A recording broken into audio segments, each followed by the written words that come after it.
That morning was nothing special.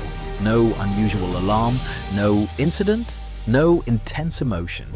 Just a morning very similar to thousands of mornings you have lived through before. The alarm rings, you open your eyes, and in the first few seconds, there is a very small moment that almost no one notices. That moment decides the entire day, and, repeated long enough, it decides an entire life. You know that feeling. Your body feels heavy. Your mind quickly finds reasons to stay in bed for 5 more minutes. No one blames you. No one is watching. There is no immediate consequence. And that is exactly why this moment becomes dangerous. Because here, it is not motivation, not dreams, not long-term goals that are speaking. There is only discipline, or the absence of it. 2 paths begin from the same kind of morning. One person gets up, not excited, not full of energy, but they get up because they decided beforehand that this is what they do. The other person stays a little longer, not because they are weak, but because they believe their current feelings have the right to decide their actions. In that moment, the 2 choices look almost the same, but over time, they drift very far apart. Discipline does not appear as a heroic act. It appears as a very boring habit, repeated, unpraised, unrecognized. Yet it is precisely this boredom that creates the difference. Because when life enters difficult days, days with no inspiration, this boring habit is the only thing that remains. There was a man named Michael.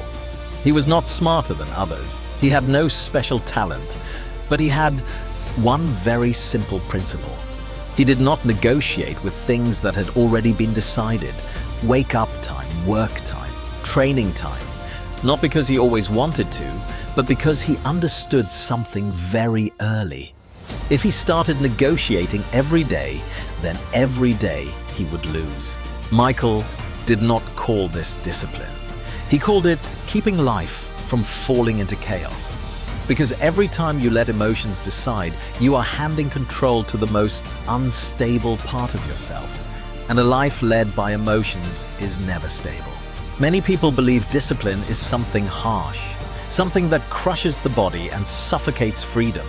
But if you look closely, you will see the opposite. Discipline does not take away freedom.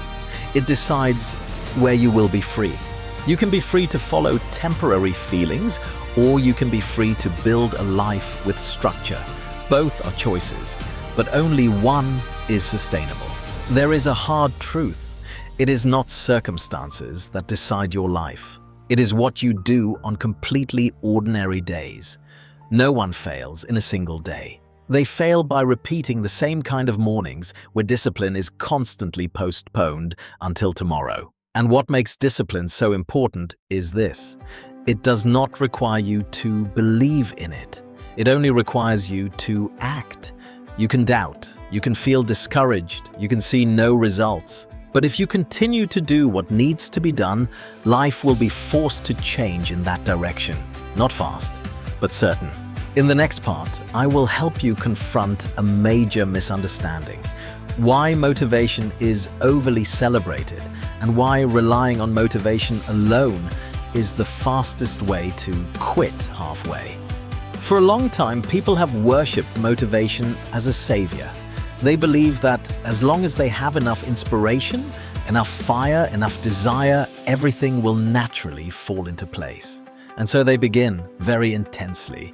But a few weeks later, when emotions cool down, everything collapses as quickly as it was built. The problem is not that you lack motivation. The problem is that you have given motivation a role it was never meant to carry. Motivation is a catalyst, not a foundation. It helps you start, but it cannot keep you there. There was a man named Ryan. Every time he watched an inspirational video, he became determined to change.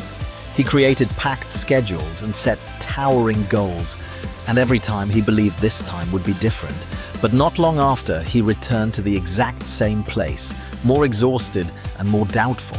Not because he was weak, but because he built his life on something unstable. Motivation depends on emotion. Emotion depends on circumstances, and circumstances are never fully under your control. When you place your consistency on something so fragile, the outcome is almost predetermined. Discipline is different. It does not care how you feel. It does not require belief. It only requires you to do what was decided in advance. And because of that, it creates stability. A stable life is not a life without storms. It is a life that is not swept away by storms. There is a saying I always remember.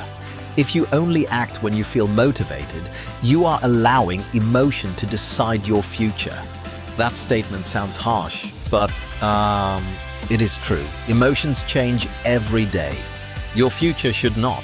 Many people believe that when they are tired, they need to find motivation again. But the truth is, when you are tired, what you need is not motivation. You need a structure simple enough that you can still do the minimum. And that is where discipline shows its value. Discipline does not demand perfection. It only asks you to return. Return to what needs to be done. Return to the rhythm you chose. Return to the small promise you made to yourself. And every time you return, you strengthen a very important identity. I am someone who does not abandon myself. There is an interesting paradox. When you rely on motivation, you need it constantly. When you live with discipline, motivation gradually becomes unnecessary. You no longer need to convince yourself every day. You no longer need long inner debates. You simply act. And over time, that repeated action creates genuine positive emotion. In the next part, I will go deeper into the psychological mechanism that causes people to procrastinate and become lenient with themselves, and why discipline, when understood correctly, is not a battle, but a way to redesign your life so you do not have to fight every day. There is a very important question that few people dare to ask themselves honestly. Why do I know what I should do, yet still do not do it? Not once, but over and over again. And if you answer this question truthfully, you will see that the problem is not laziness. It lies in how the brain is programmed to avoid discomfort. The brain always prioritizes immediate reward. Comfort right now. Ease right now. Relief right now. Meanwhile, discipline asks you to trade short-term comfort for long-term stability. This is not a moral issue. It is biology, and if you do not understand this, you will keep blaming yourself for the wrong reason. Procrastination is not a lack of willpower. It is an emotional avoidance reflex. Each time you are about to do something important, your brain does not see future results. It only sees immediate discomfort, tiredness, boredom, fear of doing it wrong, fear of not being good enough. And to protect you from those feelings, it offers a familiar escape. Do it later. Watch a bit more. Rest a bit more. The problem is that every time you accept that escape, you train your brain in a very dangerous way. You teach it that discomfort has authority. And when this repeats often enough, discipline is no longer a matter of choice. It becomes a matter of identity. You begin to believe you are someone who lacks persistence, someone unstable, someone who cannot follow through. There was a man named Alex who lived exactly inside this loop. Every night, he planned the next day carefully, and every morning, he broke that plan very quickly. He hated the feeling of failure, yet kept creating it, until he changed one very small thing. He stopped trying to make tomorrow perfect. He chose just one non-negotiable action, one single thing. For Alex, that action was sitting at his desk on time. He did not need to do anything immediately, just sit. This action, which sounds meaningless, did something very powerful. It separated action from emotion.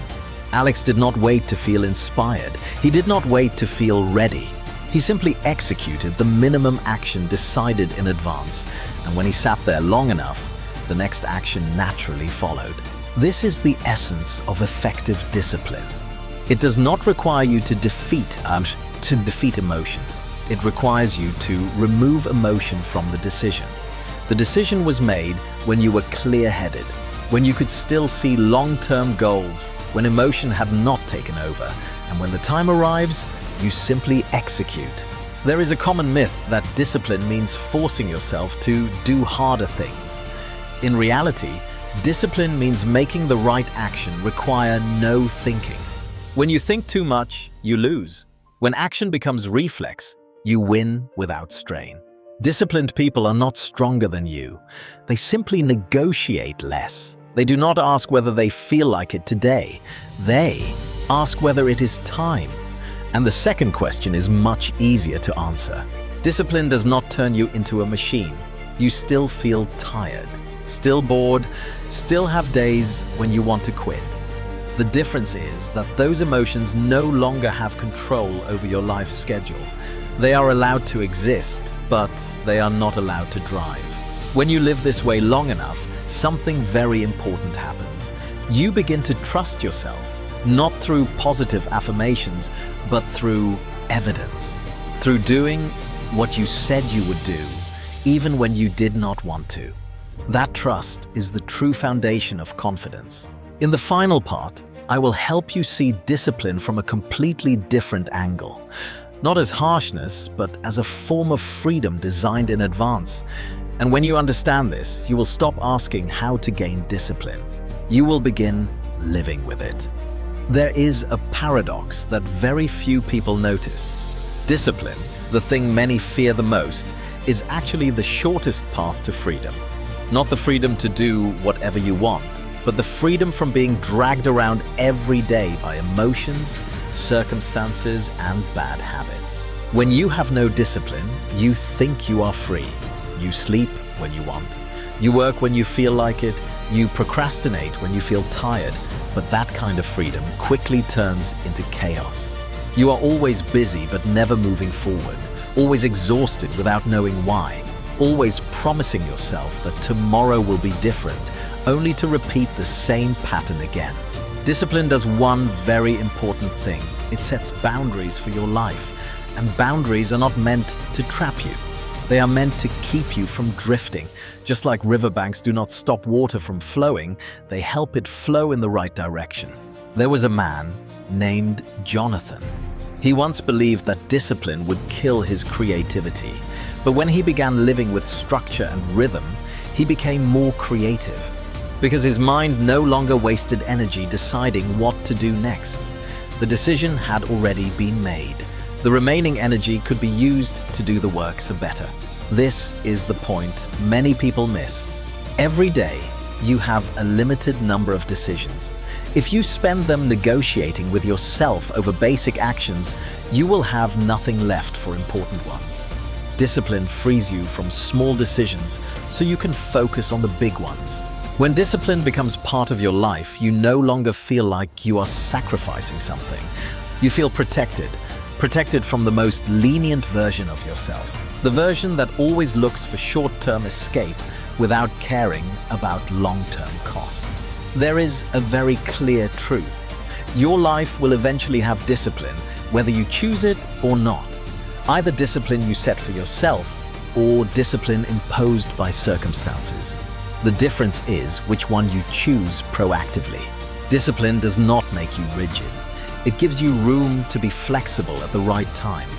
Because the foundation is solid, you do not worry about slipping far just because one day goes off rhythm. You know you will return, and that sense of safety is powerful. If there is one thing you need to remember, it is this. Discipline is not everything because it makes you better than others. It is everything because it gives you the chance to become the best version of yourself, consistently, without depending on emotion or circumstance. You do not need to start with big things. Just choose one non-negotiable action, one time marker, one minimum behavior, and keep it, even on very ordinary days. That is how discipline enters your life, quietly but irreplaceably. When you live long enough with discipline, you will stop asking whether it is worth it. You will simply look back and realize that many things in your life quietly fell into place without you even noticing when it happened.